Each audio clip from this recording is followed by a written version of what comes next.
Hello, good morning વિદ્યાર્થી મિત્રો. જય શ્રી કૃષ્ણ. નિકન્સ કોમર્સ સ્કૂલ મોરબી વતી હું તમારા બધાનું હાર્દિક સ્વાગત કરું છું. એક્સેલન્ટ ઇંગ્લિશની ધોરણવાર પાઠ્યપુસ્તકની આ વિડીયો સિરીઝમાં અનફોર્ગેટેબલ વોલ્ટ ડિઝનીનો આ પાર્ટ 3 છે. એ લાસ્ટ પાર્ટમાં આપણે જે બાકીનું યુનિટ છે આપણે જોવાનો છે. આ પાર્ટ 2 છે એની અંદર આપણે ડિઝનીલેન્ડ છે એના વિશેની માહિતી આપણે મેળવી હતી. અને વોલ્ટ ડિઝની છે એનું કેવા પ્રકારનું કેરેક્ટર હતું એનું કેવું પાત્ર હતું એવી પણ આપણે થોડી ઘણી માહિતી એની અંદર મેળવી હતી. હવે વિદ્યાર્થી મિત્રો, આ યુટ્યુબ ચેનલને ખાસ કરીને લાઇક, સબસ્ક્રાઈબ અને શેર કરજો કે જેથી કરીને બીજા વિદ્યાર્થી મિત્રોને પણ જાણ થાય, એ પણ આ લેક્ચર છે એ જોઈ શકે. અને ગમ્યું હોય તો લાઇક કરીને ખાસ સબસ્ક્રાઈબ કરી લેજો કે જેથી કરીને બીજો નોટિફિકેશન છે વિડીયોની તમને મળી જાય. નવો જ્યારે હું વિડીયો અપલોડ કરું ત્યારે જોઈએ આપણે પાર્ટ 3. પાર્ટ 2 છે એમાં આપણે ડિઝનીલેન્ડ છે એનું છેલ્લે આપણે ચિત્ર જોયું હતું અને બહારનો ફ્રન્ટ ગેટનું અને અંદરનું ચિત્ર આપણે જોયું હતું. ત્યાર પછી હવે આપણે 1955માં એ પાર્ટ 2ની અંદર આપણે જોયું હતું કે ડિઝનીલેન્ડ છે એ જુલાઈ 1955ની અંદર એ ડિઝનીલેન્ડ છે શરૂઆત થઈ હતી. અને એ ડિઝનીલેન્ડ છે એમાં લાખો કરોડો લોકો છે ડિઝનીલેન્ડ છે જોવા માટે ઉમટ્યા હતા. ખાસ કરીને વોલ્ટ ડિઝની છે ઘણી બધી બાબતોની અંદર પોતાની જાતને પણ સામેલ કરતો કે જેથી કરીને એ પોતે કોઈ પણ જાતની ખામી ન રહે પોતાના ડિઝનીલેન્ડની અંદર. એટલા માટે એ પોતે દરેક બાબતમાં પોતે સામેલ કરતો. એમાં થોડીક એક નાનકડું ઉદાહરણ પણ આપ્યું હતું કે એક સ્ટોરીમેન છે, એ સ્ટોરીમેન પોતે વાર્તા કહેતો હતો અને ત્યારે એક સરસ મજાનું વાક્ય છે એમાં એને સુધારો કર્યો હતો કે જ્યારે તમે તમારી સાયકલ પર સવારી કરો, એ પોતે Mickey mouse club TV show છે એની અંદર એ પોતે સ્ટોરી કહેતો હતો અને એમાં હાઉ ટુ રાઇડ બાઇસિકલ છે એ ટોપિક ઉપર પોતે વાત કરતો હતો. અને એને કીધું કે આપણે જ્યારે તમે તમારી સાયકલ પર સવારી કરો, પણ એ જગ્યાએ એને કીધું કે તમારી સાયકલ નહીં પણ એક સાયકલ ઉપર કે, કારણ કે દરેક બાળક છે એ નસીબદાર નથી હોતો. એ નાની બાબતો છે એનું પણ એ પોતે ખાસ ઓબ્ઝર્વેશન કરતો. આવી આપણે છેલ્લે લાસ્ટમાં સ્ટોરી છે એ પાર્ટ 2માં જોઈ હતી. ત્યાર પછી આપણે આગળ જોશું કે vote do you do with all your money. એવું એને કોઈકે પ્રશ્ન પૂછ્યો. અ ફ્રેન્ડ વન્સ આસ્ક્ડ હિમ. એક મિત્રે એક વખત એને પૂછ્યું કે આ બધા પૈસાનો તો શું કરે છે. What do you do, pointing at the studio. તો જે આ ડિઝનીલેન્ડનો સ્ટુડિયો છે એના તરફ એને ચીંધીને કહ્યું. Walt said, I fertile that field with it. Fertile એટલે કે વિકસાવવું, ફળદ્રુપ કરવું. ધેટ ફિલ્ડ, તે ક્ષેત્રને, વિથ ઇટ, તેના વડે. પેલું ક્ષેત્ર છે ને વિકસાવવું છું, એટલે કે આ સ્ટુડિયો છે ડિઝનીલેન્ડનો, એ સ્ટુડિયોને હું વિકસાવું છું, ડેવલપ કરું છું. એન્ડ ઇટ્સ ટ્રુ, અને તે સાચું પણ છે. ધેટ વોલ્ટ પ્લગ્ડ મની, પૈસા છે એને ખેડતો, કલ્ટિવેટ કરતો, ઇન્ટુ ધ કંપની, પોતાની કંપનીમાં. Almost as fast as it come, જેટલી ઝડપથી તે આવે એટલી જ ઝડપથી એ પોતાના પૈસા છે લગભગ પોતાની કંપનીમાં પાછો ખેડી દેતો, લગાવી દેતો. જો સરસ મહિને ત્યાર પછીની વાત કરી લીધી નાનકડી કે બીઈંગ સોલ્વન્ટ એટલે કે પગભર થઈને. સોલ્વેન્ટ એટલે કે જ્યારે આપણે પોતાના પગે આપણે પોતાની જિમ્મેદારીઓ છે નિભાવી શકીએ અને સોલ્વેન્ટ કહેવામાં આવે. પગભર બનીને, પગભર થઈને. ફોર ધ ફર્સ્ટ ટાઈમ, સૌ પ્રથમ વખત, એક સમયે. Since he started in business, જ્યારથી એને બિઝનેસમાં શરૂઆત કરી હતી. ગેવ વોલ્ટને આપ્યું અ ચાન્સ, એક તક, ટુ ડેવલપ અધર આઈડિયાઝ, બીજા વિચારો છે એને વિકસાવવાની પણ એ વોલ્ટને તક આપી. જ્યારથી એ પગભર બન્યો અને જ્યારે પોતાના ધંધાની અંદર શરૂઆત કરી ત્યારથી. ધેઝ ઇન્ક્લુડ, આ બીજા વિચારો કયા છે તો કે ઇન્ક્લુડ, સમાવેશ કરે છે the development of Mineral King. Mineral King નામની જે કંપની છે, વેલી છે, alpine like valley in the Sierra mountain. આ સિયેરા માઉન્ટેન નામનું સ્થળ છે, પર્વતમાળા છે. એ પર્વતમાળાની અંદર એક ખાઈ છે, ઊંચી ખાઈ, કે એની મિનરલ કાઇન્ડ નામની કંપની જે હોટલ છે એની વાત કરીએ છીએ પોતે ટૂંકમાં શું એ મિનરલ કાઇન્ડ છે એના વિકાસમાં એને સમાવેશ થાય છે. ત્યાર પછી કેલિફોર્નિયા ઇન્સ્ટિટ્યૂટ ઓફ આર્ટ, કેલિફોર્નિયાનું જે કલા સંસ્થા છે એનો વિકાસ કર્યો હતો. ફોર વિચ કે જેના માટે એ ડોનેટેડ ધ હિન્ડ નહીં પણ અહીંયા લેન્ડ આવશે, LAND, લેન્ડ એટલે કે અહીંયા જમીન એને દાન કરી હતી. ડોનેટ એટલે કે દાન કરવું. એન્ડ સેવરલ $million કે ઘણા લાખો ડોલરો એને દાન કર્યા હતા. And most ambitious of all, અને આ બધામાંથી મહત્વકાંક્ષી, ખૂબ જ મહત્વકાંક્ષી હોય તો એ છે $100 million ડિઝની વર્લ્ડ. $100 million આ ડિઝની વર્લ્ડ છે. અને સિટી ઓફ ટુમોરો ઇન ફ્લોરિડાનું સિટી ઓફ ટુમોરો એ ખૂબ જ મહત્વકાંક્ષી છે કે જે આ વર્લ્ડ ડિઝનીનું સ્વપ્ન પણ હતું. જો એને આ ડિઝનીલેન્ડ સિવાય, મિકી માઉસ સિવાય ઘણા બધી આ કંપનીઓ છે એની પણ એને ત્યાર પછી એને શરૂઆત કરી. જ્યારે પગભર બન્યો ત્યારે ત્યાં પહેલાં તો એને શું હતું, નુકસાન જ થતું હતું બધી જગ્યાએ. જો આપણે નીચે સરસ મેનું એક ચિત્ર છે સિટી ઓફ ફ્લોરિડાનું છે, એને આપ્યું છે. આ ફ્લોરિડા સિટી છે. એ ફ્લોરિડામાં એક સિટી ઓફ ટુમોરો એટલે કે પોતાનું એક આગવું સરસ મેનું એક એને સિટી બનાવવું હતું, શહેર બનાવવું હતું કે જે પોતાના વિચારોના આધારે એટલે કે પોતાના મનગમતી ડિઝાઇનનું હોય એવું એને સિટી ઓફ ટુમોરો એને બનાવવું હતું. એ આ એનું પ્લાન છે, એનું ચિત્ર છે, જે પોતે અડધું જેનું બન્યું હતું. ત્યાર પછી છે આપણું આ કેલિફોર્નિયા ઇન્સ્ટિટ્યૂટ ઓફ આર્ટ, એનું ચિત્ર છે આવડું આ. અને એ આર્ટ્સ ઇન્સ્ટિટ્યૂટ છે એની માહિતી થોડી ઘણી છે કે એ $178 મિલિયન છે US છે. એ 2019ની અંદર એને એમાં લગાવ્યા હતા. ત્યાર પછી એના ફાઉન્ડર કોણ છે તો કે રોય ઓ ડિઝની, વોલ્ટ ડિઝની અને નેલ્બર્ટ ક્લાઉડનાર્ડ એના ફાઉન્ડર છે, શોધક છે. કેલિફોર્નિયા ઇન્સ્ટિટ્યૂટ ઓફ આર્ટ કે જ્યાં કલા વિશેની ઘણી બધી માહિતી છે, લાખો લોકો છે શીખે છે.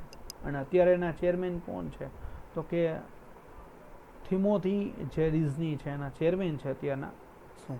અને એનું બજેટ છે $70.4 મિલિયન એનું બજેટ છે.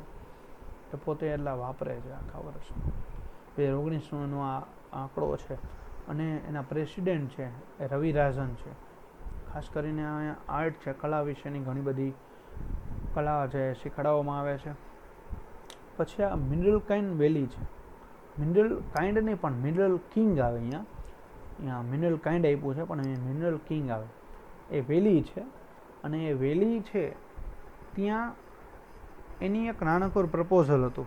આ એક બહારની બાબત છે આ યુનિટમાં નથી માહિતી આવડી, પણ તમને ખબર પડે કે આ મિનરલ કાઇન્ડ વેલી શું છે ટૂંકમાં એમ.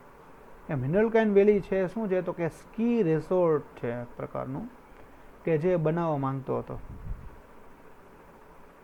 અને Disney Mineral King ski resort એ વેલીને નામ આપવાનો હતો ઇન 1960માં, but was stopped by preservation.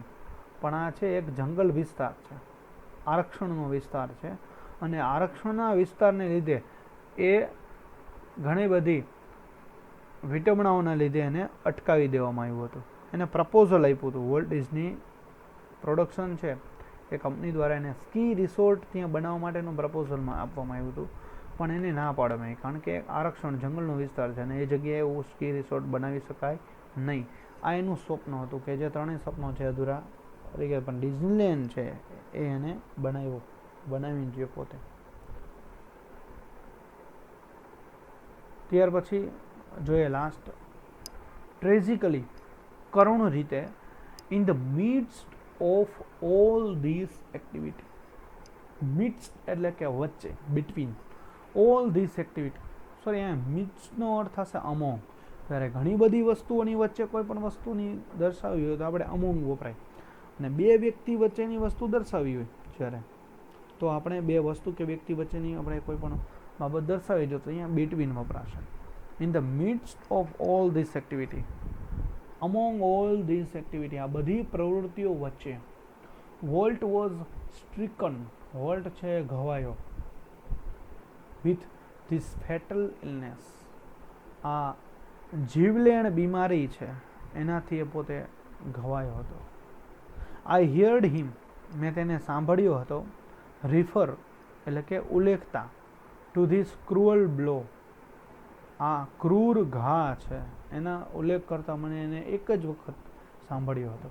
Roy ડિઝનીએ એને શું કીધું હતું તો કે whatever it is I have got, જે કંઈ પણ તે છે જે મને થયું છે, હી ટોલ્ડ મી, તેણે મને કહ્યું, એટલે કે રોય ડિઝનીને વોલ્ટ ડિઝનીએ કહ્યું કે ડોન્ટ ગેટ ઇટ, એ તને ન થાય, એ તું મેળવતો નહીં. આઈ વિઝિટેડ હિમ, મેં તેની મુલાકાત લીધી હતી, ઇન ધ હોસ્પિટલમાં, the night before he dyed, તે મર્યો એ પહેલાંની રાત્રે.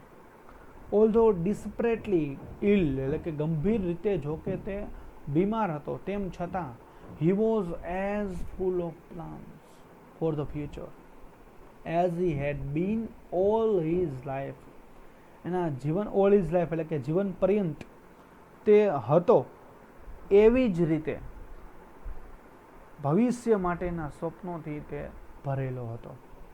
તે ખૂબ બીમાર હતો તેમ છતાં એ ભવિષ્યના સ્વપ્નોથી ભરેલો હતો, જેવી રીતે પોતાના જીવન પર્યંત હતો એવી રીતે. Walt used to say, Walt કહેવા ટેવાયેલો હતો, that Disneyland would never be finished, એ ક્યારેય અંત આવશે નહીં, એન્ડ ઇટ નેવર વિલ, આવશે પણ નહીં, અંત થશે પણ નહીં અને આવશે પણ નહીં. આઈ લાઈક ટુ થિંક, મને વિચારવું ગમશે, ટુ મને વિચારવું પણ ગમશે, ટુ છે એ બહાર મુખ દર્શક શબ્દ છે, ધેટ વોલ્ટ ડિઝનીઝ ઇન્ફ્લુઅન્સ, વોલ્ટ ડિઝનીનો પ્રભાવ વિલ નેવર બી ફિનિશ્ડ, એ પણ પૂર્ણ થશે નહીં, ક્યારેય અંત આવશે નહીં. ધેટ થ્રુ હિઝ ક્રિએશન, તેના સર્જન દ્વારા, future generation will continue to celebrate, આવનારી પેઢી છે એ સતત ઉજવતી આવશે, વોટ હી વન્સ ડિસ્ક્રાઇબ, એણે એક વખત વર્ણવ્યું હતું એ બાબતને આવનારી પેઢી છે એ પણ યાદ રાખશે. ધેટ પ્રિસિયસ, અહીંયાથી જો આપણને એક સરસ મેસેજ આપણને બધાને આપે છે, that precious ageless something in every human being, દરેક માનવ જાતમાં, હ્યુમન બીંગ માનવ જાત, દરેક માનવ જાતમાં કંઈક કિંમતી અને નિત્ય, એજલેસ એટલે કે નિત્ય યુવાન રાખનારું, અજર અમર રાખનારું દરેક માનવ જાતની અંદર કંઈક છે. વિચ મેક અસ પ્લે, કે જે આપણને રમતા કરે છે, વિથ ચિલ્ડ્રન્સ ટોયસ, બાળકોના રમકડાઓ સાથે, and laugh at silly things, રમૂજી વસ્તુઓ તરફ હસવા માટે, and sing in the bath tub, અને બાથ ટબમાં જ્યારે આપણે નાતા હોય ત્યારે ગાવા માટે, એન્ડ ડ્રીમ અને સ્વપ્નો જોવા માટે આપણને મજબૂર કરે છે. એટલે કે આપણામાં કંઈક એવું બાળપણ છુપાયેલું છે દરેક વ્યક્તિની અંદર કે જે આપણને જીવન પર્યંત, આપણે ગઈઢા થાય ને તો આપણે નાનકડા બાળકો રમતા હોય તો એ બાળકોની સાથે આપણને રમવું ગમતું હોય, તો આવું દરેક માનવ જાતની અંદર છે. અને એ વસ્તુ છે એને વોલ્ટ ડિઝનીએ પોતાના જીવન પર્યંત એને સાબિત કરી છે. એટલા માટે આવનારી પેઢી છે એને ઉજવતી રહેશે કે દરેક વ્યક્તિ છે એ શા માટે પોતે જીવન પર્યંત આનંદિત રહી શકે, એટલા માટે ભગવાને બધાની અંદર કંઈક એવી વસ્તુ મૂકી છે કે આપણને આવી સિલી થિંગ્સ છે, ગાંડી વસ્તુઓ છે, ગાંડી તું આપણને બનાવતી વસ્તુઓ છે, આપણને કરવા માટે પ્રેરે છે, આપણને હસતા રાખે છે, ગાતા રાખે છે, સ્વપ્ન જોતા રાખે છે.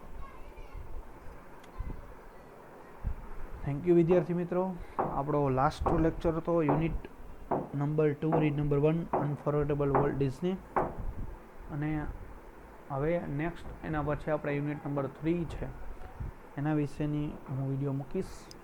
ખાસ કરીને જો તમને આ વિડીયો ગમ્યો હોય તો લાઇક, શેર અને સબસ્ક્રાઈબ આપજો, અને બીજા વિદ્યાર્થીનો પણ આ મોકલજો. ખાસ કરીને સબસ્ક્રાઈબ કરજો કે જેથી કરીને જ્યારે નવો વિડીયો હું મૂકું ત્યારે વિડીયો તમારાથી મિસ ન થઈ જાય અને સૌ પ્રથમ તમને નોટિફિકેશન નહીં મળે. અને તમને કોઈ બી કંઈ સુધારો અથવા તમને કંઈ પ્રશ્ન હોય તો તમે કોમેન્ટ દ્વારા પણ મને જણાવી શકો છો. થેન્ક યુ વન્સ અગેન વિદ્યાર્થી મિત્રો.